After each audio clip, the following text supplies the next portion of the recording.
बड़े पेड़ की सभी पक्षियों से दोस्ती थी। उस बड़े पेड़ पर एक बहुत ही सुंदर घर भी था, जिसमें रहता तो कोई भी नहीं था। हाँ, अगर जंगल में किसी भी पक्षी का कोई मेहमान आ जाता या कोई यात्री पक्षी होता, तो वो बड़ा पेड़ उस पक्षी को अपने घर में रख लेता। कौवा और कौवी भी उसी जंगल में रहते थे। कालू जी, आज मेरी माँ जी आ रही हैं। मैंने तो अपनी माँ से बहुत ही झूठ बोले हुए थे कि मेरा पति मुझे तो बहुत ही खुश रखता है। बड़ा घर भी ले दिया है मुझे मेरे पति जी ने। मैं भोजन ले आऊंगा। और क्या चाहती हो तुम? तो क्या मेरी माँ इस टूटे हुए तिनकों के घोंसले में रहेगी? मैं रात को माँ जी को कहाँ रखूंगी? बड़ा पेड़ है ना, उस बड़े पेड़ पर जो बड़ा सा घर है, हम रात को माँ जी को वहाँ ले जाएंगे। और वो बड़ा पेड़ किसी भी पक्षी की मुसीबत में मदद करता है। फिर शाम को गोरी की माँ आ जाती है, जिसको साथ लेकर गोरी और कालू बड़े पेड़ की तरफ चल पड़ते हैं। पेड़ जी, ये मेरी माँ जी आई हैं दूसरे जंगल से। आज की रात हम आपके घर में रहेंगे। ठीक है, परंतु जाते समय मेरे घर की सफाई अच्छे से करते जाना। ठीक है पेड़ जी, मैं आपके घर की सफाई अच्छे से कर दूंगी। फिर रात को गोरी अपनी माँ से खूब गप्पे लगाती है। फिर अगली सुबह गोरी की माँ चली जाती है। गोरी और कौवे, तुमने कहा था कि तुम मेरे घर को अच्छे से साफ कर कर जाओगे। रात गई और बात गई। अब दोबारा फिर जब हमें तुमसे काम होगा तो फिर देखेंगे। ऐसा कहते हुए गोरी और कालू वहाँ से चले जाते हैं। फिर बड़ा पेड़ चिड़िया को बुलाता है।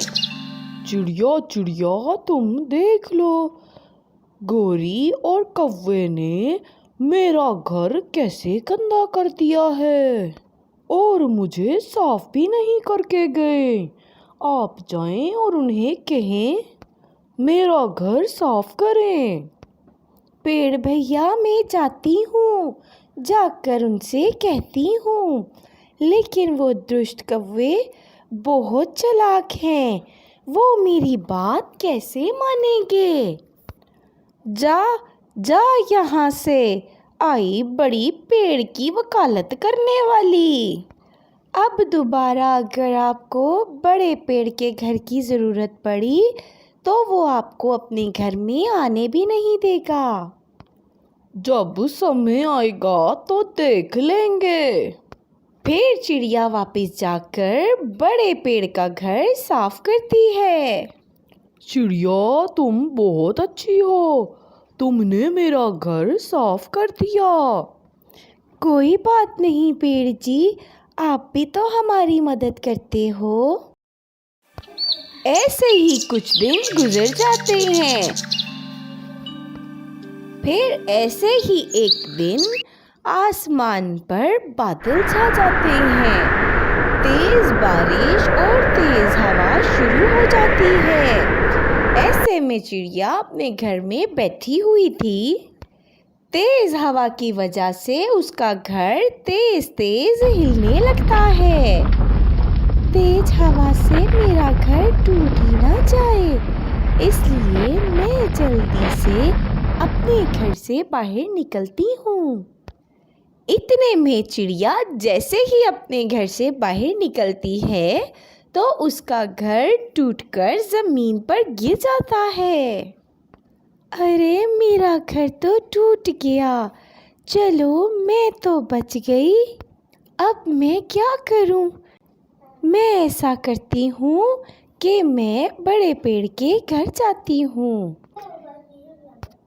फिर चिड़िया बड़े पेड़ के पास चली जाती है।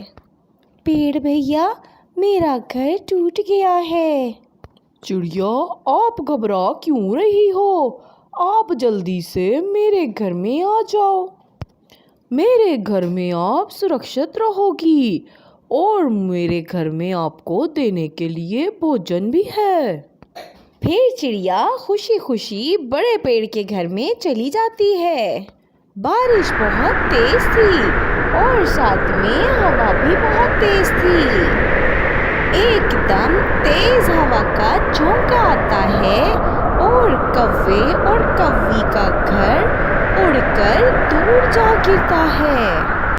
हाय, मर गई कालू, कालू मैं मर गई। जे बारिश भी आज ही आनी थी और ये तेज हवा हमें मार कर ही छोड़ेगी। दिन तो गुजर ही जाता है, लेकिन जैसे ही रात होती है तो कौवा और कौवी ठंड से कांपने लगते हैं। कालू जी, मैं मर जाऊंगी ठंडी हवा से। कुछ तो करो। चलो हम बड़े पेड़ के पास जाते हैं और उसके घर में रात गुजार लेते हैं। फिर वो दोनों पति पत्नी बड़े पेड़ के पास जाते हैं। पेड़ जी, हम ठंड से मर जाएंगे, प्लीज हमें अपने घर में रख लें। भागो यहाँ से। आए बड़े, याद करो जब तुम लोग मुझे गंदा करके चले गए थे। और वैसे भी मेरे घर में चिड़िया सो रही है, मैं तुम्हें अपने घर में नहीं रखूंगा। गौरी, अगर हमने उस दिन बड़े पेड़ के साथ अच्छा किया होता तो आज बड़ा पेड़ भी हमारी मदद करता। फिर वो दोनों सारी रात ठंड में ठठरते रहते हैं और चिड़िया सुकून से बड़े पेड़ के घर में सुरक्षित सोती रहती है। प्यारे दोस्तों, इस कहानी से हमें सबक मिलता है कि हमें कभी भी लालची नहीं होना चाहिए।